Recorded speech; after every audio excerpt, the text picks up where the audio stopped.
This is a case of hemifacial microsomia. You can see here, see the 3D CT. She has a very rudimentary mandible on the left side, and somebody has already operated. They have tried to fix some graft on the ramus and the angle, and nothing has worked out. But this requires distraction to lengthen the ramus. Once we lengthen the ramus and we correct the occlusal cant, they look normal.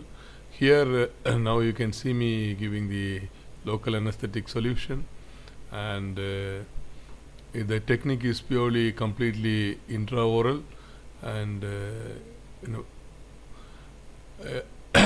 can see me marking the incision line. It's just like we make an incision for a bilateral sagittal osteotomy, and the entire ramus need to be exposed, and nice sub periosteal dissection. You can see there after the incision, you can see me elevating the masseter muscle. You can see the old screws there. Somebody has already put some graft to correct this without understanding the defect. Unless we lengthen the ramus in these cases, the occlusal cant will not be corrected. So you can see me removing the screws which they have used to fix some grafts to give a bulk to that side, and then nothing worked, and there may be a small wire also inside, and I'm just leaving it in situ. You can see completely I have reflected the masseter. You can see the entire side of the ramus. Now I need to adapt and see the distractor and make some markings on the make some drill holes, and you must make a preliminary screw hole so that we will know where we are going to fix it. After removing the distractor, we can make a cut. So it's already marked. You can see me. This is an angulated screwdriver with a very tiny 1.5 mm screw. You can see me. I'm just marking it and adapting it. Now I will take it out,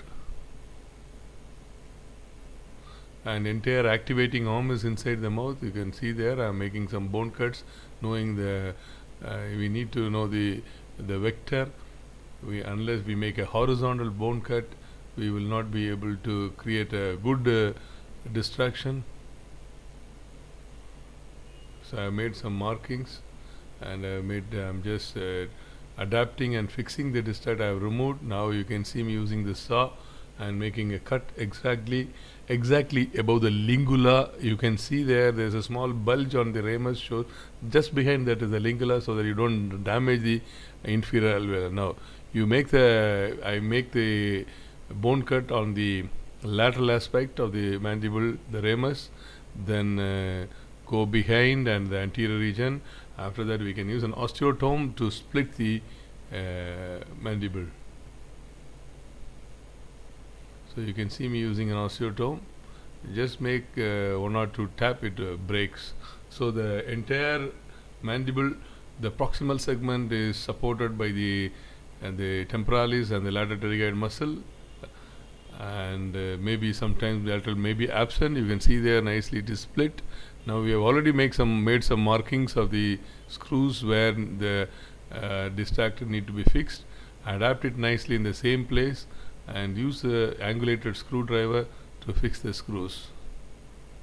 So we leave it there for 5 days. We don't do any You can see me in all procedures done intraorally, so there's no scar outside. And after the 5th day of latency period, we start distracting it, and it's totally intraoral distractor, no scar outside. You can see there nicely. So 3 screws on the bottom and 3 screws above the proximal segment and the distal segment need to be fixed.